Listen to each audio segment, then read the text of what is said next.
The View hosts have got themselves into hot water again after they did the very thing they purport to be against, undermining women's success. Joy Behar stunned viewers when she said Donald Trump's press secretary, 27-year-old Karoline Leavitt, only secured her position because of her good looks. I think she's probably been put in there because, according to Donald Trump, she's a 10.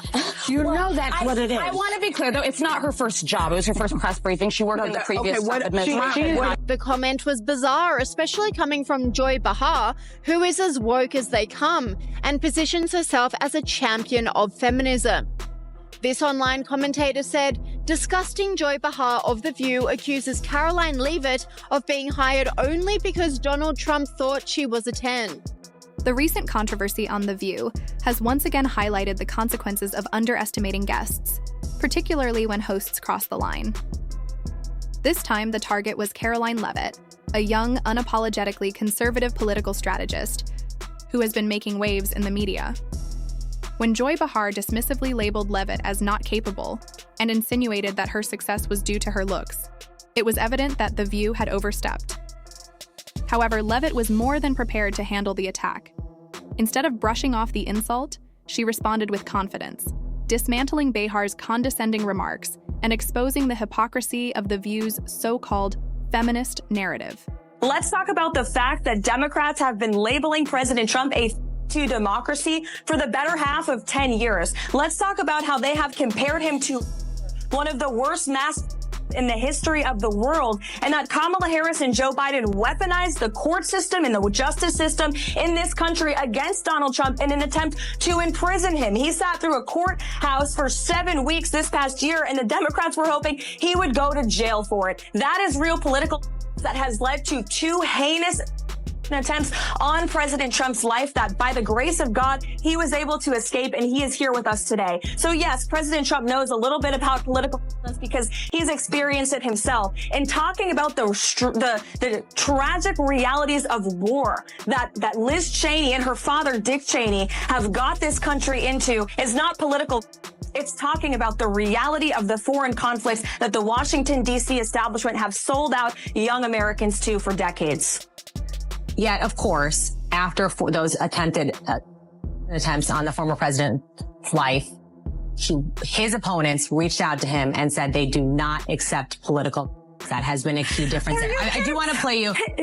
No, please. His opponents are saying to this very day the same rhetoric that led to those 2 attempts. The second attempted on President Trump's life echoed the sentiment that President Trump is a democracy. And if you're a deranged lunatic and you're mentally ill, you will believe that lie. And yes, you will take political, like we have seen in 2 instances against President Trump. Last week, Tim Walz and Kamala Harris said that everyone who showed up to President Trump's rally at Madison Square Garden was That's despicable, dangerous, divisive rhetoric that is spewed by the Democrat Party every single day. And I'm so sick and tired of the media pointing the finger at Donald Trump and saying that he is sowing division in this country. He is not. The media is for pushing hoaxes like the one that you all pushed today, and the Democrat Party is for pushing lies about him. But the good news is Americans don't buy it. And that's why today in 2024, President Trump is more popular than he has been since 2016, because people don't trust the media and they're not buying the Harris campaign's closing argument that he's some great to our democracy, because they lived under him for 4 years as president, and our democracy and our country was stronger than it is.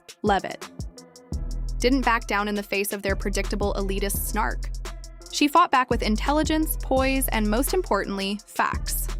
Right from the start, she made it clear that her success was not a result of her appearance, but stemmed from years of hard work, political expertise, and effective communication. Skills. Qualities that clearly made her a threat to The View's panel of out-of-touch, self-proclaimed intellectuals. Leavitt pointed out the absurdity of reducing a woman's achievements to her looks, especially coming from a show that claims to champion women's empowerment. The hypocrisy was glaring.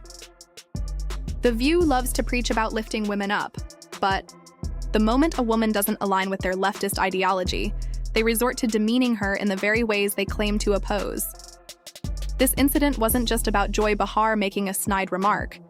It was part of a larger pattern of The View, attempting to delegitimize conservative women by portraying them as unqualified, unserious, or merely eye candy.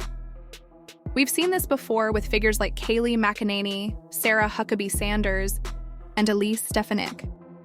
Whenever a young, articulate conservative woman gains prominence, the media often goes out of its way to discredit her. The View followed this same playbook, launching a lazy, sexist attack, expecting it to go unchallenged. But this time, it backfired spectacularly. Leavitt didn't just call out the double standard. She also reminded Behar and the rest of the panel that her position wasn't handed to her. She earned it.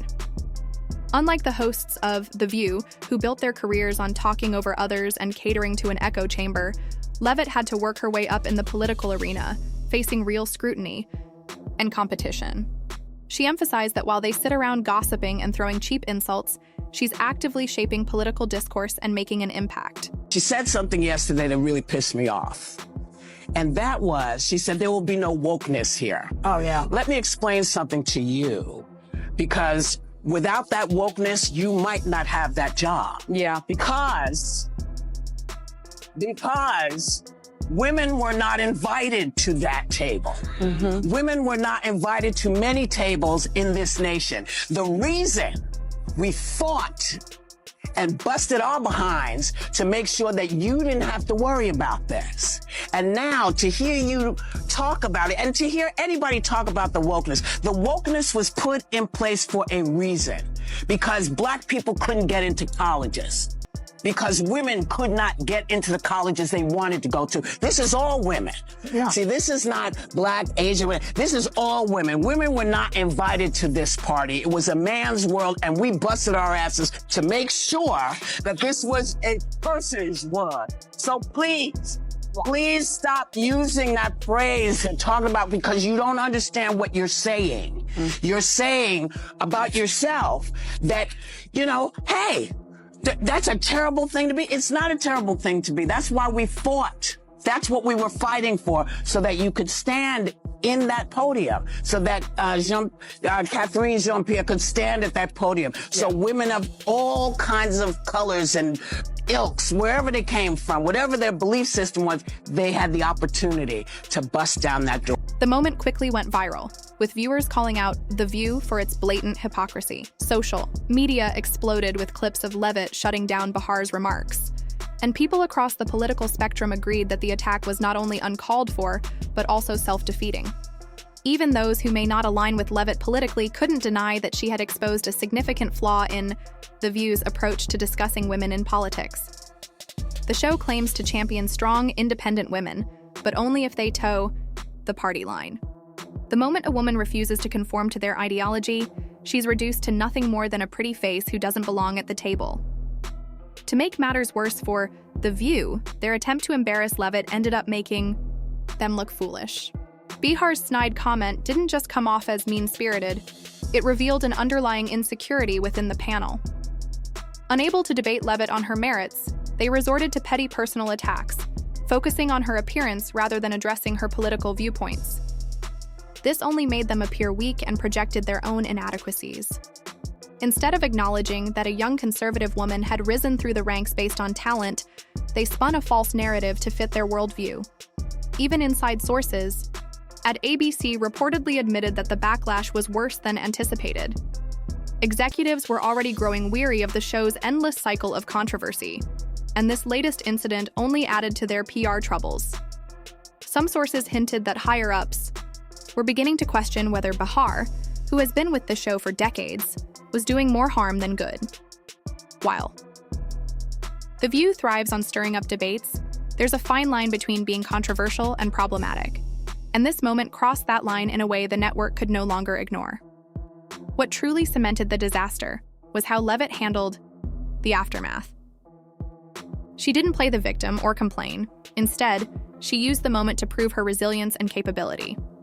By standing her ground and exposing the hypocrisy of The View, Leavitt not only defended herself, but also highlighted the show's flawed approach to discussing women in politics.